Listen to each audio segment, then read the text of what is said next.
Assalamualaikum warahmatullahi wabarakatuh. Halo semuanya, perkenalkan nama saya Fethi Anggun Rahmatul Rizki. Saya berasal dari Universitas Surabaya, Fakultas Bisnis dan Ekonomika. Saya akan menjelaskan mengenai pentingnya vaksinasi COVID-19. Sebelumnya, saya akan menjelaskan mengenai virus COVID-19. Virus COVID-19 merupakan penyakit yang disebabkan oleh Acute Respiratory Syndrome Coronavirus 2 atau yang biasa disebut SARS-CoV-2 adalah virus yang menyerang sistem pernafasan manusia.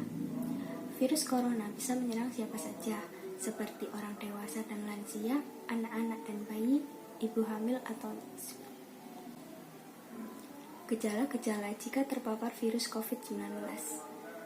Yang pertama, mengalami gejala sakit tenggorokan, yang kedua batuk, yang ketiga pilek, yang keempat demam lebih dari 38 derajat Celcius, dan sesak nafas. Cara mencegah penularan virus COVID-19. Yang pertama, menggunakan masker saat berpergian. Kedua, mencuci tangan dengan bersih menggunakan sabun. Ketiga, menjaga jarak lebih dari 1 meter. Keempat, selalu menghubungi dokter jika mengalami gejala-gejala COVID-19. Kelima, kita bisa melakukan vaksinasi COVID-19. Dari penjelasan sebelumnya, salah satu mencegah penyakit virus corona, kita bisa melakukan vaksinasi COVID-19. Vaksinasi COVID-19 merupakan bentuk pencegahan penularan virus corona yang berfungsi untuk mendorong pembentukan kekebalan tubuh sehingga tidak mudah terserang penyakit dari virus COVID-19.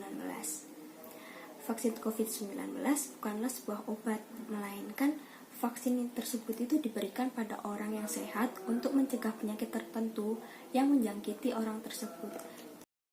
Mengapa vaksinasi penting? Ya, vaksinasi sangatlah penting karena vaksinasi memiliki manfaat, yaitu menurunkan angka kematian dan penderitaan, mendorong terbentuknya kekebalan tubuh manusia, melindungi dan memperkuat sistem kesehatan masyarakat secara menyeluruh, dan meminimalkan dampak sosial ekonomi.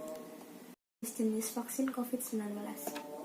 Yang pertama ada vaksin merah putih. Vaksin merah putih merupakan hasil kerjasama antara BUMN, PT Bio Farma, dan lembaga Eijkman Institute. Dan yang kedua ada AstraZeneca. AstraZeneca memiliki keefektifan rata-rata 70%. Dan yang ketiga ada vaksin Sinovac. Vaksin Sinovac merupakan buatan China National Pharmaceutical Group Corporation. Dan yang keempat ada vaksin Moderna. Vaksin Moderna memiliki keefektivitas sebesar 94,5%. Kelima ada vaksin Pfizer. Vaksin Pfizer mengklaim 95% vaksinnya efektif menangkal virus corona dan tidak menimbulkan risiko masalah keamanan. Dan yang terakhir ada vaksin Sinovac. Daftar orang yang tidak boleh menerima vaksin. Yang pertama, wanita hamil atau menyusui. Kedua, anak-anak berusia di bawah 18 tahun. Yang ketiga, seseorang yang memiliki tekanan darah di atas 140. Dan yang keempat, seseorang yang menderita penyakit autoimun sistematik. Dan yang kelima, seseorang yang memiliki riwayat penyakit jantung, ginjal, diabetes, dan kanker. Yang keenam, penderita HIV. Efek samping setelah menerima vaksin. Yang pertama, pusing. Yang kedua mual, yang ketiga demam, yang keempat kelelahan, dan yang kelima nyeri otot. Penyebab munculnya efek samping. Munculnya efek samping itu wajar terjadi karena setelah menerima vaksin, imun tubuh tidak langsung bekerja. Imun baru akan terbentuk 2-4 minggu setelah menerima vaksin, sehingga selama proses pembentukan imun tersebut, tubuh dalam kondisi rawan. Daftar urutan penerima vaksin COVID-19. Yang pertama, diadakan bulan Januari sampai bulan April 2021. Penerimanya tenaga kesehatan dan asistennya. Yang kedua, lansia di atas 60 tahun. Dan yang ketiga, mahasiswa yang sedang menjalani profesi kedokteran.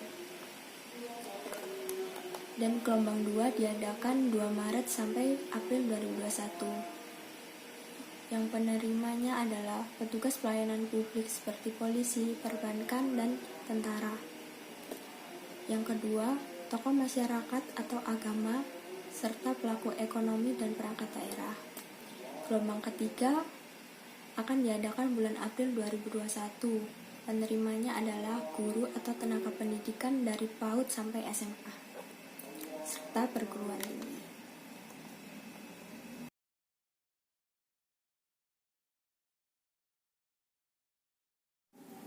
Cara pendaftaran vaksinasi COVID-19 bagi lansia melalui layanan kesehatan puskesmas atau rumah sakit pemerintah. Pertama, daftar lewat situs www.kemenkes.go.id. Yang kedua, klik link yang tersedia pada situs lalu isi data. Pengisian data dapat dibantu keluarga atau kepala RT atau RW setempat. Yang ketiga, setelah data masuk, Dinkes akan menginformasikan jadwal serta lokasi pelaksanaan vaksinasi. Melalui program vaksinasi massal. Yang pertama, organisasi atau instansi dapat bekerjasama dengan Kemenkes atau Dinkes untuk melakukan vaksinasi massal untuk peserta lanjut usia. Yang kedua, organisasi atau instansi yang sudah menjalin kerjasama. Mengapa vaksin yang sudah ada belum boleh diberikan pada anak-anak? Sistem kekebalan anak-anak sangat berbeda dengan orang dewasa. Studi yang telah dilakukan pada vaksin COVID-19 untuk usia 16 tahun ke atas yang tidak bisa menjadi dasar untuk memvaksinasi anak-anak. Dan sebelum diberikan pada anak-anak, vaksin biasanya diuji terlebih dahulu ke orang dewasa untuk mengetahui efek sampingnya, sehingga pada anak-anak akan lebih beresiko jika menggunakan vaksin yang belum teruji.